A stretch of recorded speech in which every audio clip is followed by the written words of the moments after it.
Do you currently feel stuck and unfulfilled in your career? If I told you to quit, what would you say to me? I know what I would have said when I was in that position. I'd have said, it's not as simple as that. What else would I do? I need to earn enough money to pay for my house. There isn't anything else I could do that could offer me the same money or progression. I'd have to start all over again, and I might not like that new career any better. Can you add to that list? I'm sure you probably can, especially if you have children to provide for as well. Except ultimately, everything on that list is just a limiting belief. Now, bear with me on this. Don't roll your eyes and think, oh, what does she know? Because you are right. I probably don't know anything about you, but I do know that every single one of you has limiting beliefs holding you back. And that could be in any aspect of your life. Career is just one example. And if this resonates with you, I want to help you. And what I'm going to share with you in this video is not magic, but the consequences can be magical. I know that sounds cheesy, but I love it, so I'm going to keep it in. Now, you might be watching this and you might have already be living a very happy and a very fulfilling life. And if you are, then my work helping people is probably not aimed at you. However, you may still be able to resonate with this. If, like me, you broke free from the shackles of a bad or mediocre life situation, then it likely started with you making some meaningful changes. And hats off to you if you have done that, because it's not easy. The process of breaking free is not an easy one. On my travels so far, I've talked to a few people who, like me, have broken free from being stuck or feeling trapped or just generally unfulfilled. And not one single person that's done it has regretted it. Not one. And I'm inspired every time I talk to such a person. But if that's you, drop a comment below and let me know how you broke free and what your life is like now. I want to begin by telling you a bit of a backstory as to how I broke free. It started in 2022, really, when I lost my mum. She was aged 55, and then my boyfriend of 1 year, he passed away in October 2023, and he was aged 39. And after my boyfriend, I was on bereavement leave for a while, but I just knew that I wasn't going back to work. And I was a mortgage advisor working in the financial services industry, corporate. I was self-employed, but I was working under a company. But I just knew I couldn't go back to it. I'd never enjoyed it. I'd never resonated with the work that I did. And it was like a switch had flipped in me. I just knew that was it. That door had firmly closed on that career. There was no going back. And it's funny because if he hadn't have passed away, I wouldn't have left. I would have seen it that it's too big a step, and all of those earlier beliefs, like what else would I do, everything that I said were completely valid and were 100% keeping me in that career. It would have been too big of a step. I would have needed some sort of plan to land on my lap, some sort of other career that I knew without a doubt I was going to love, and I needed it to land in my lap before I would have made the decision to have left that career. I don't think I would have done it. So it's funny how things go full circle. If he hadn't have passed away, I'd still be a mortgage advisor. And that's the thing. I think a lot of people who are unfulfilled in their career or in their life situation, they stay there through lack of opportunity. And it's a catch-22, because the opportunities only arise when you start making changes, when you change your mindset and start to implement things, pushing yourself outside of your comfort zone, even a small amount on a daily basis. That's when the opportunities arise. But it's a catch-22 because you never do that.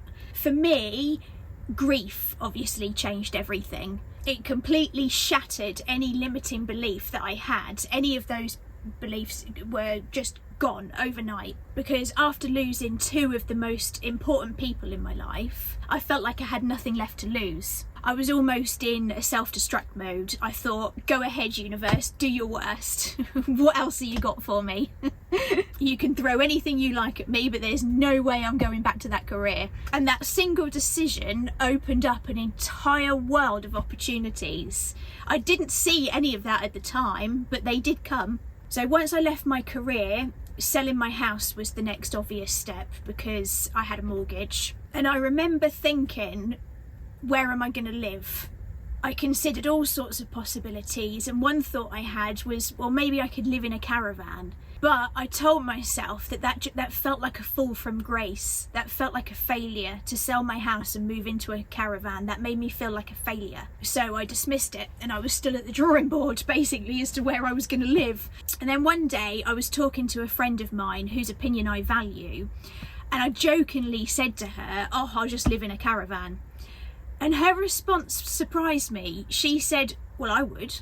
She said, I would absolutely live in a caravan in a heartbeat if I was in your situation. Think of the lifestyle. Think of the quality of life that would give you. And that simple statement that she said, she probably doesn't even realise how much of an impact that had, but it was like she was giving me permission to consider that. When she said, think of the lifestyle, it completely changed the way I thought about it. It wasn't a fall from grace. I wasn't a failure. If anything, keeping myself in an unfulfilled career was the failure. That was the failure part. Being happy and having a good quality of life, but well, it's not a caravan, it's a camper van, but same thing. That surely is winning, not failing. And it's that was a pivotal moment for me, which is why I told you that story, because I remember it like it was yesterday.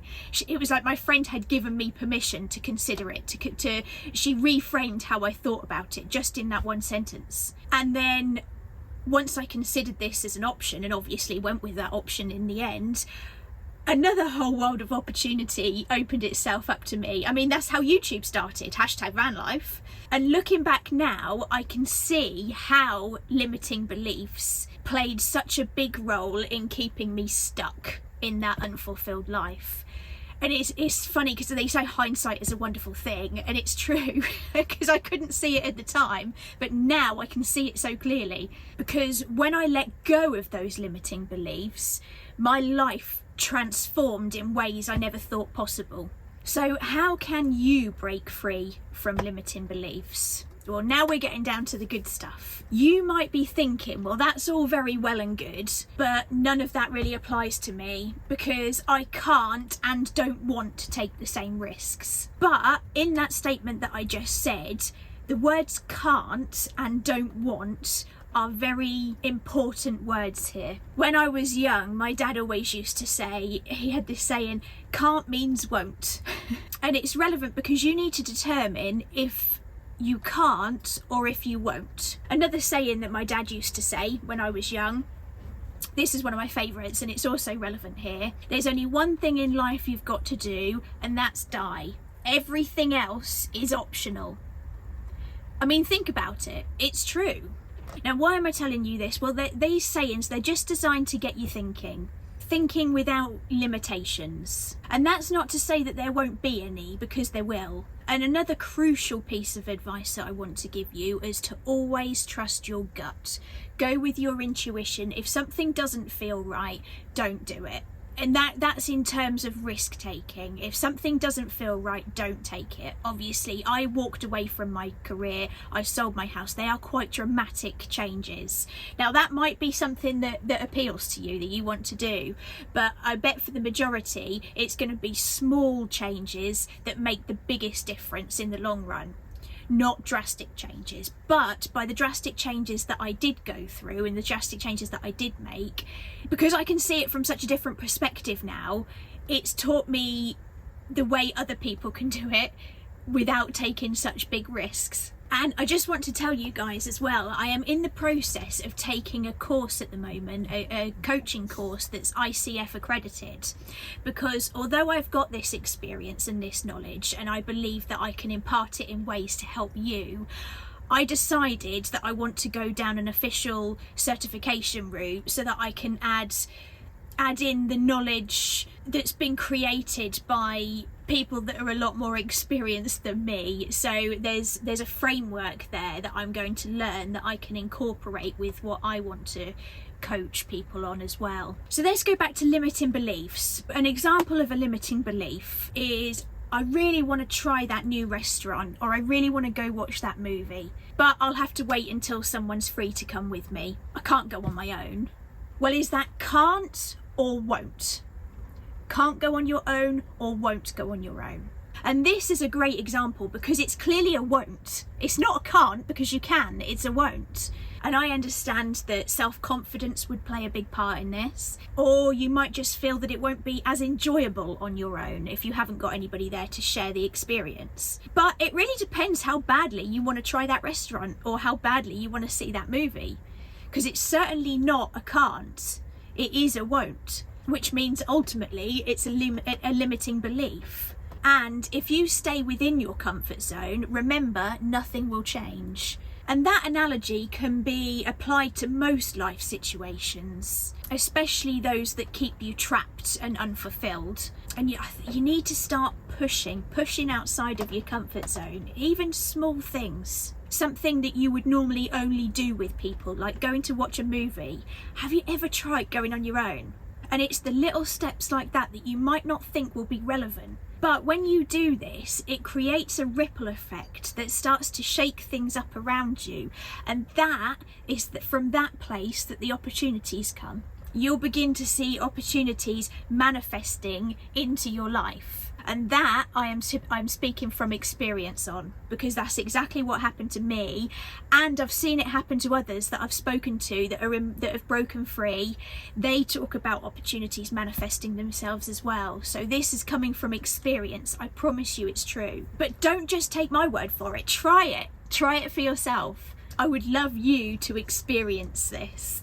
And it all starts with challenging those limiting beliefs and pushing yourself outside of your comfort zone. So I hope you enjoyed this video. If it's resonated with you, give it a thumbs up.